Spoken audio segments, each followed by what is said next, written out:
พบกับค่ะคุณวอริกอาร์มสตรองนะคะจากคูราเร่แพลนจิกันได้เลยนะคะ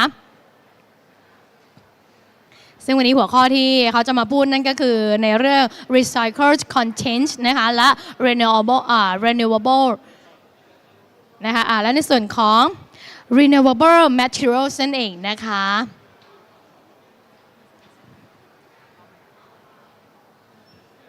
Good morning, everyone. Just a bit of a technical issue here. Just bear with me while I sort this out.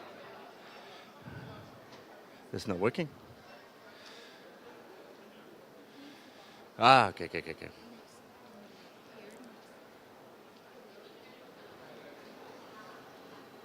the bottom one. Bottom one.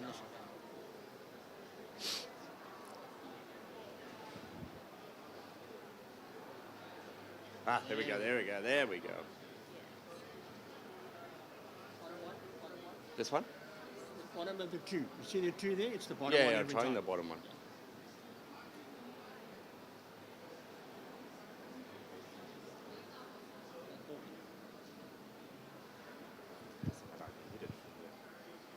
No problem. I can do this.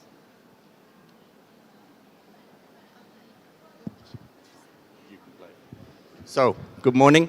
Welcome. My name is Warwick Armstrong. I've been involved in the packaging industry for probably over 30 years. Wolfgang, good morning. How are you? A very dear friend of mine I haven't seen for 10 years, and he just turns up in my audience to laugh and tease me, I'm sure. I work for Plantech Technologies. We are a member of the Carrare Group. A little bit of information about Carrare. We were founded in 1926 in Japan in Kurashiki.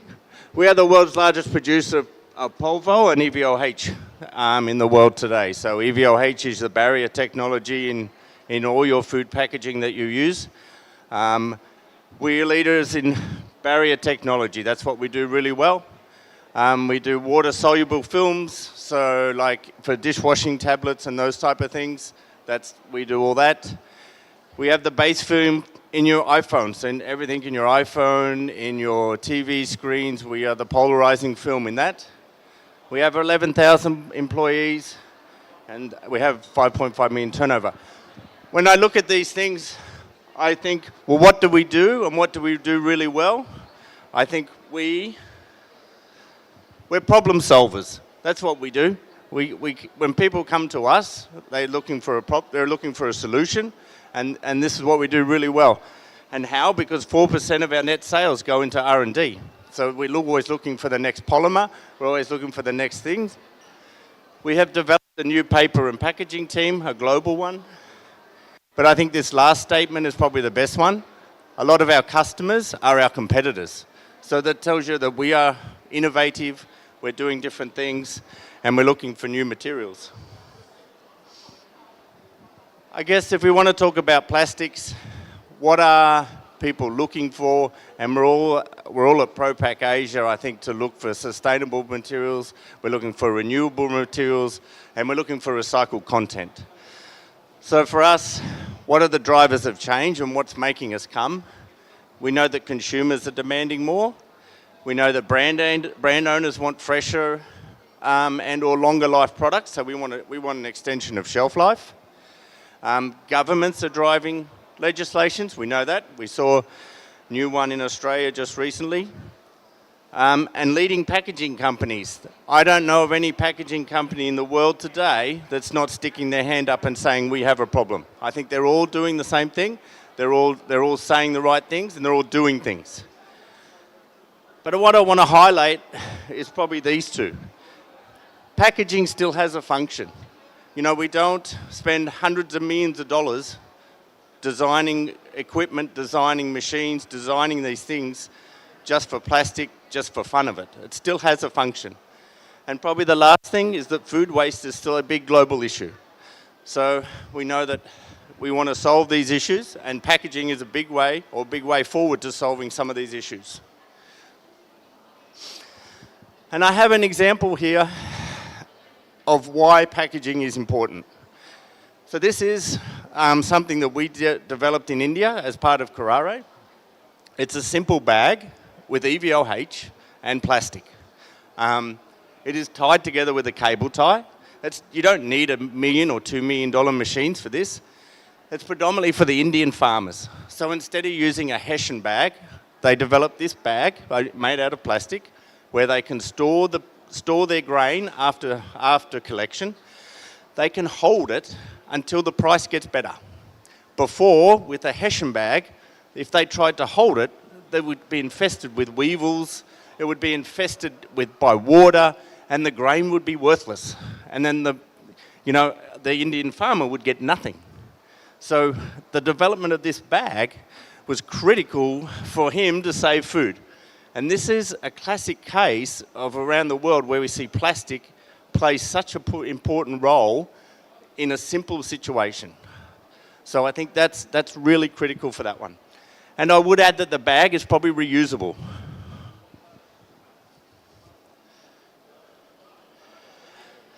I guess being a barrier technology, we discussed a little bit about food waste and plastic waste. It's always a big balancing act for people like me. We want to get the right products in when we want to do the right thing for food wastage and for plastic. So it's all, for us, it's about understanding the entire food chain and how it all works. So we need to understand everything.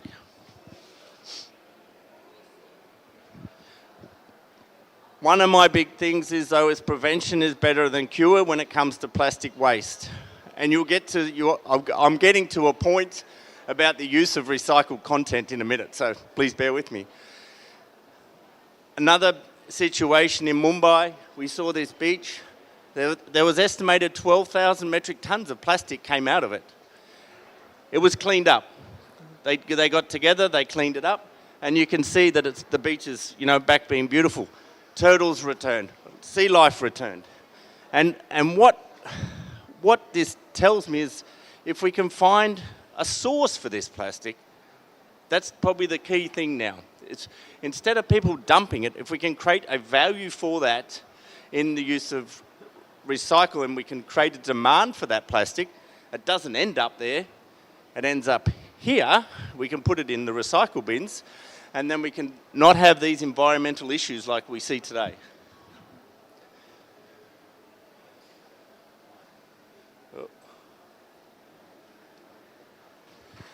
But of course, food wastage, trying to get to a point, combining the two, but food wastage, still comprises of 35%, still comes from household supermarkets and shops. I'm not so sure in Asia because you still have a lot of the wet markets and where you buy the fresh meat, you don't have this extension of shelf life. I don't think it's as prevalent here, but certainly in Western countries where we sell a lot of modified atmosphere packaging, we sell a lot of skin packaging, we sell a lot of packaging to protect food, it's still very prevalent. And you can see, you can actually see the annual food wastage by region. It's quite high for where we live. We are probably a very wasteful society. So if we look at a balancing act, we talked about food wastage, we talked about plastic wastage, and we talked about what affects the environment. I mean, there's no secrets on that type of thing. But the average American generates 4.4 pounds of overall waste per day. Food was 15 and waste was 13. So it's roughly more food than plastic is wasted. So on an environmental point, that's quite critical. Re-emphasise, plastic has a job to do. It's up to us on how we handle it after its job. Education starts for me at a young age. I have a 3-year-old daughter. Yes, I'm old to have a 3-year-old daughter. Yes, I understand that. But in her shoe, it says, end plastic waste. So what does that actually mean? What is it's an Adidas shoe. Why are Adidas saying end plastic waste in their shoe? And so obviously being from the plastic industry, it makes me inquisitive. I want to know more. Apparently Adidas, by 2024, will replace virgin polyester with recycled polyester. If you look on their website, it says ocean-bound plastics. That's what they're taking. Now, all I need is for my daughter, when she won't eat her vegetables, is to say end food waste on her vegetables, and then she'll get a full perspective on everything and she'll understand. What do we do as a company? As I said, we have a biopolymer that we use, and we're using recycled in Australia. We're actually using a considerable amount of recycled PET. So our throwaway line that we use for Plantic is we use plastics that others throw away, and we grow the rest. So our trays, which I don't have any here, I apologise. I do have some on our stand if you would like to come and have a look. Our main barrier is a biopolymer. So it's grown in a cornfield, it's renewable, it has high barrier, it helps with our shelf life. And the rest, or the rPET, comes from bottle flake. It comes from scrap, post-consumer, and post-industrial. So we try and use as much post-consumer as we can. It's a little bit hard to get a hold of sometimes, but we try and do our best. One of our major customers in Australia has just released this logo. They are now calling it out. They want to be seen as doing the right thing. They're highlighting what they are doing, which I think that's, this sticker, this label for us, probably took 10 to 15 years to get someone to call it out. They would call it out in press. They would call it out in their annual reports. They would call it out everywhere else, but on pack. To actually get on pack is now a significant step for us as a company. Polyethylene. So Pierre just asked, the other 10% is the polyethylene, which we are working on. We don't have an R polyethylene yet. We're still working on that. Very good point, though. Some people always tell me I have to have 100% of something. Well, 90% is pretty damn close to a full solution. And if we can't do anything about the other 10, then we have to wait. It's better than doing nothing. Same if you're at 30%. Same if you're at 50%. Same if you're at 10%. Just make a start rather than trying to find a complete solution at 100%. I think that's a key point. So the polymer that we just spoke about, the growing the rest, it's a polymer created by nature. It's a starch. Now we see starch in glues, we see starch in cardboards, we see starch in paints, starches in a lot of products. We just happen to make a plastic out of it. It has a very high gas barrier, which is important for saving food, and it aids in the recycling process of multi-layer films. So if I had a 3-layer structure, and I can show you up on our booth, during the grinding and recycling process, the middle layer gets washed away, and you're left with the other 2 polymers to be collected and sorted and taken away. It separates during the recycling process from a multi-layer film into a single-layer film, which is pretty critical. What does that mean for award-winning? So we like to test our materials. We like to see how we're going around the world. World Star winner again. This is a skin pack, and that is really what it looked like. So one plastic bottle, recycling, 1 plant, and 1 plastic bottle gave us our tray. So we extended the shelf life with our high barrier. We combined the recycled content, and we make it recyclable. So we're doing the full loop in this case. But the important thing is using the recycled PET and the renewable material.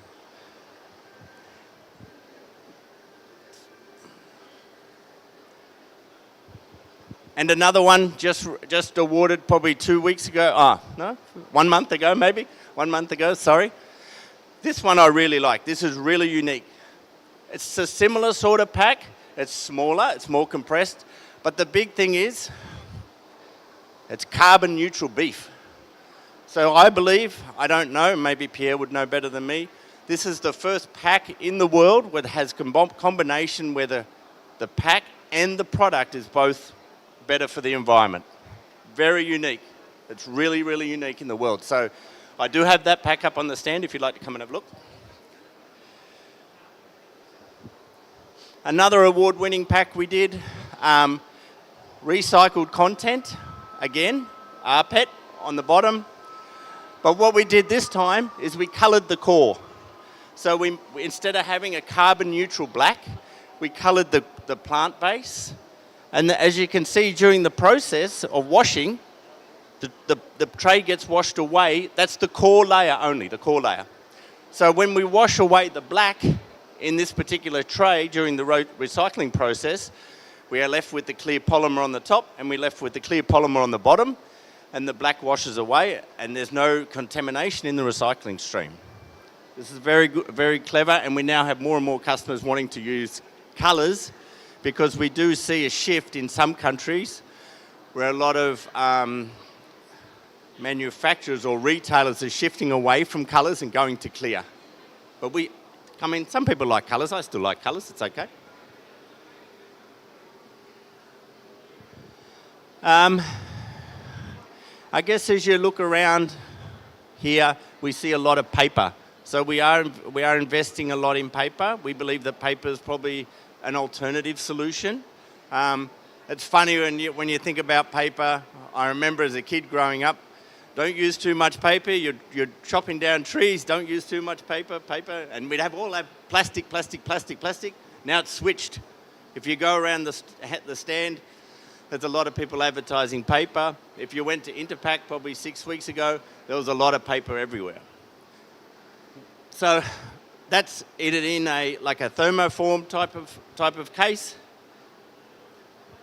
And another award-winning design for us was having a pouch paper-based material. So high barrier, recyclable, and this particular one was compostable. So it's from Korea, using our base material with paper. The thing about paper, sorry, I don't know whether I got it, but I do have it. So when people say, oh, but paper's worse for the environment, paper's this, paper's that, you're chopping down trees. Paper is also renewable. Plantic's renewable, so we have 2 renewable resources. So it's better than using oil-based materials.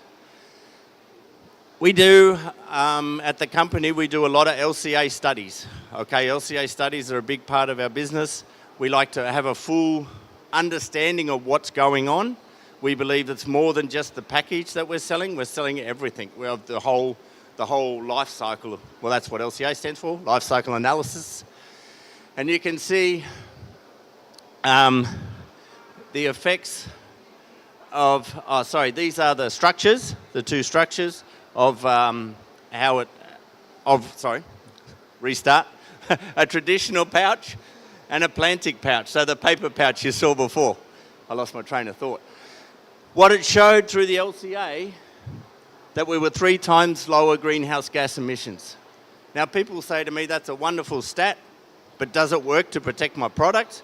And then we go back to the function of packaging. Always the function of packaging first for me, and then the life cycle and all those other bits are always great add-ons and great things to look at. Oh, sorry. I just take it back. What we do for a lot of our customers is actually convert that into cars off the road, trees planted, and that's a pretty simple process that you can get off the internet. There's a website in the US. If anyone wants it, I can probably get it and share it. But that just converts that CO2 emission saved to readable information.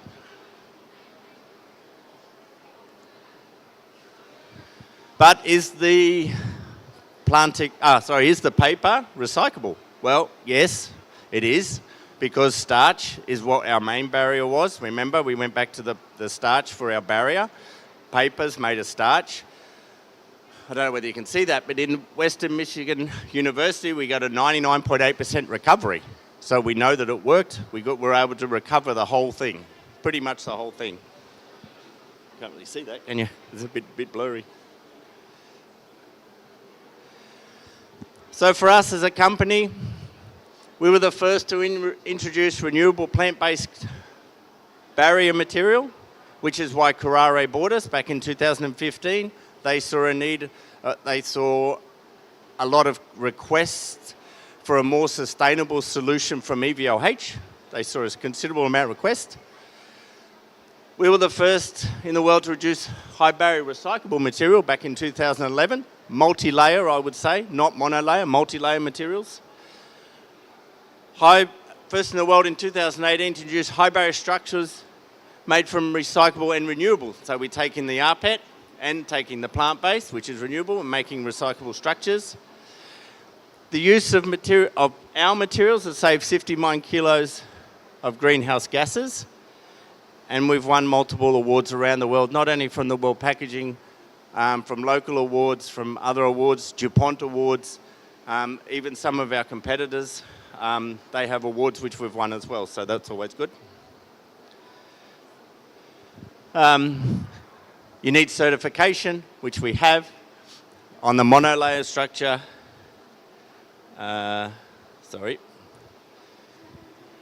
So for us, we're now available in a resin format for Plantic. It's available in a resin. It's now available in a sheet. We can do paper coating.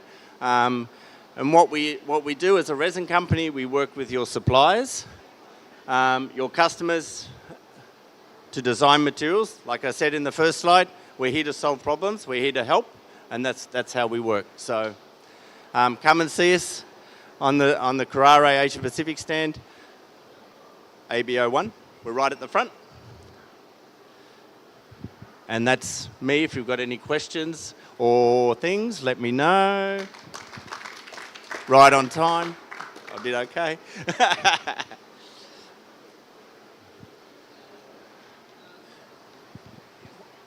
Warren, can you go back to that slide where you were making the comparison of from memory, a plastic bag, a paper bag, and then your solution? Can you just talk us through that one? That was very interesting. So we have a lot of inquiries about paper bags, yeah? And everyone wants, everyone wants a high barrier solution for pouches. I would say that. You know, we get because a lot of PET was used in pouch making. It's not being used so much anymore. So we got a lot of inquiries about paper. Can we do a high barrier paper bag that's recyclable? And one of the things we thought, well, if you think in the back of your mind, paper has this bad, or had, not so much, but some time ago had a bad image around life cycle analysis and the effects on the environment compared to plastic. Some people will say plastic's still better for the environment than paper. I question that. So we cross-sectioned a standard pouch that we were competing against. It had BOPET, it had EVOH, and it had LDPE. I don't know whether I can't see the thicknesses there, but I can give you the thickness. My eyes aren't so good, sorry. And then we created an LDPE pouch, polyethylene, with a Plantic and a paper. So we created this structure to compete with this structure. You can see it's thicker. I mean, the graph tells me it's thicker. So it's a thicker structure. Not more wastage. Not more plastic though, because it's paper and Plantic, which acts as a starch. Okay? We're still allowed in the paper recycling scheme a percentage of other components. Some countries it's 5, some it's 10, some it's 15, depending on where you go, I think. When we do the life cycle analysis of comparing this one to this one, we did it with brown paper and we did it with a bleached kraft paper. So we replaced this layer here, with both a brown and both a bleached kraft. Both papers showed 3 times lower greenhouse gas emissions compared to the plastic pouch. 3 times lower on this one. 3 times lower on this one compared to this one. Okay? For me, it's pretty simple to understand why. This is a plant which emits, it emits CO2, and this is also, paper also comes from obviously trees. This can then be fully recyclable, of course.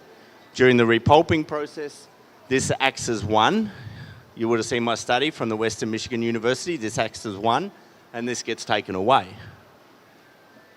This is still a multiple layer structure that is, hard to recycle, and now has a PET, which is, as you know, going to be canned in flexible packaging.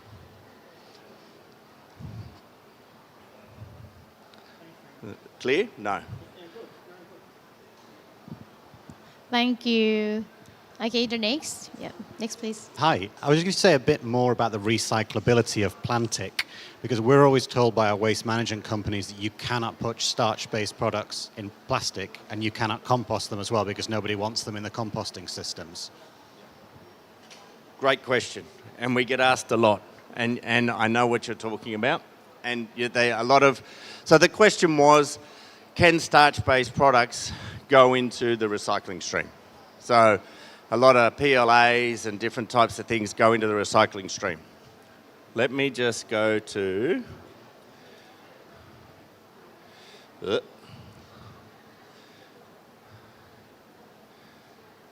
this slide here. What happens with our material, okay? Our material is home compostable. So this tray here, put in your garden, would be gone in 11 days.